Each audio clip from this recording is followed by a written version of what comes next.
Welcome back, everyone. Historically, many Muslims have been proud to point out the expansion of early Islam, from Mecca and Medina to Arabia at large, then to the north, east, and west within the first couple of centuries. And Islam continued to expand and flourish after that. From military might to intellectual innovation, Muslims were dominant in significant ways, and many took this prosperity as Allah's divine seal of approval.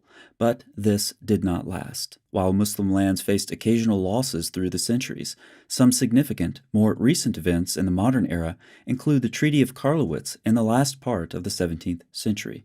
In 1783, Russia annexed Crimea, a long-standing Muslim territory.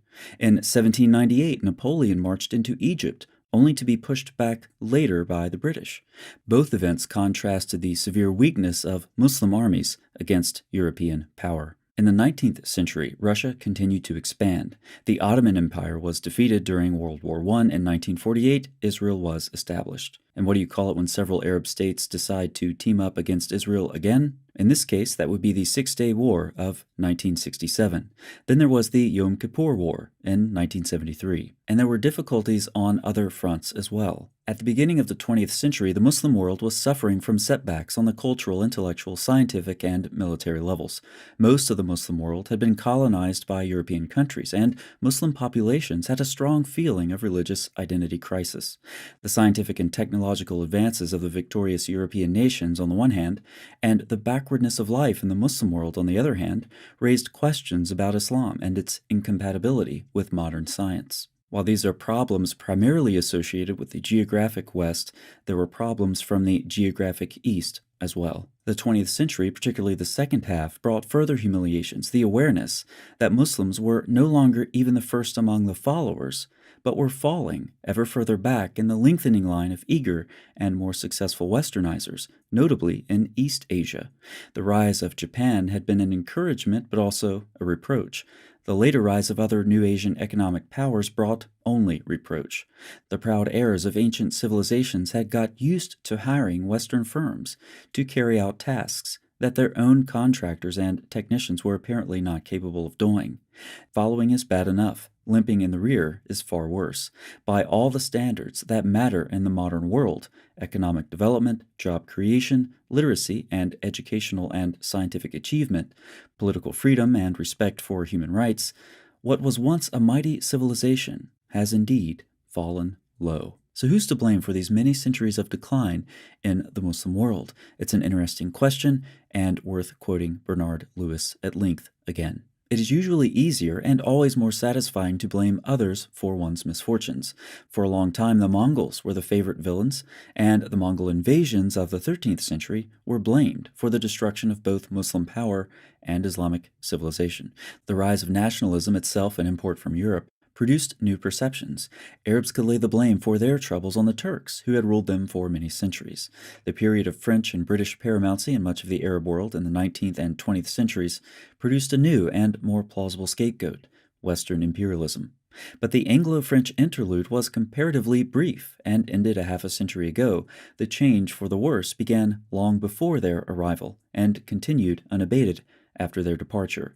Anglo-French rule and American influence, like the Mongol invasions, were a consequence, not a cause, of the inner weakness of Middle Eastern states and societies.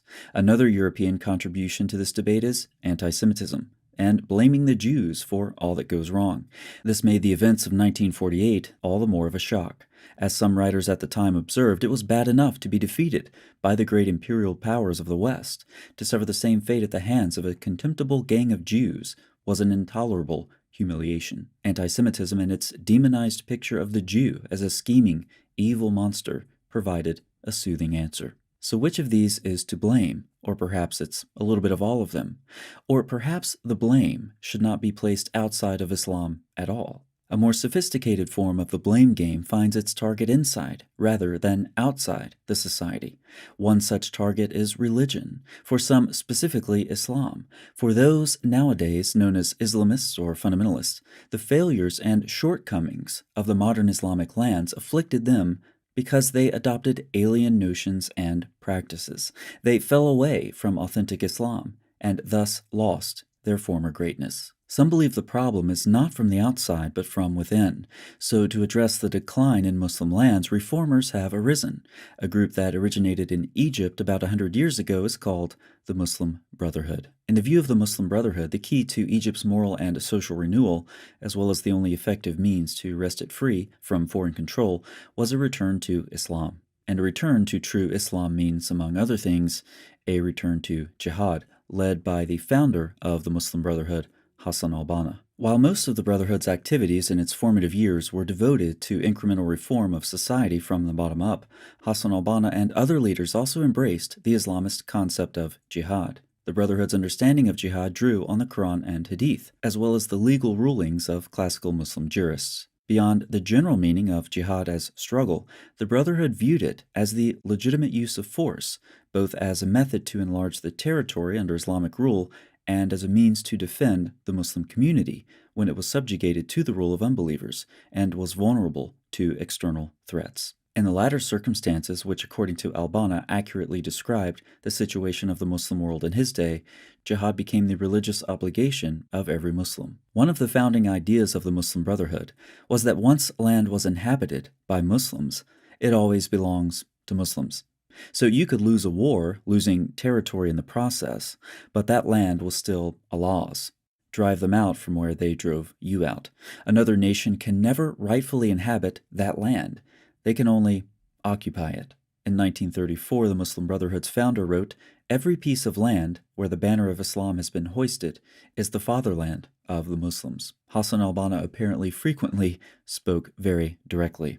He told his followers to prepare for jihad and be lovers of death. And he's also widely quoted as saying, "All Arabs shall arise and annihilate the Jews. We shall fill the sea with their corpses." So what relevance does the Muslim Brotherhood have for the world today? Here's one example from the Hamas Covenant of 1988. Hamas is one of the wings of Muslim Brotherhood in Palestine. Muslim Brotherhood movement is a universal organization which constitutes the largest Islamic movement in modern times. It is characterized by its deep understanding, accurate comprehension, and its complete embrace of all Islamic concepts, of all aspects of life, culture, creed, politics, economics, education, society, justice, and judgment, the spreading of Islam, education, art, information, science of the occult, and conversion to Islam. Yeah, that's a lot of words. So the steady decline of Muslim lands over the centuries prompted questions about who was to blame. Blame has ranged from the Mongols to the Jews to the West, to name a couple. But some Islamic groups over the years have concluded that the problem was from within. Muslims are not properly following their religion, so reformers like Hassan al-Banna and his Muslim Brotherhood arise to return their followers to true Islam, and from them came Hamas.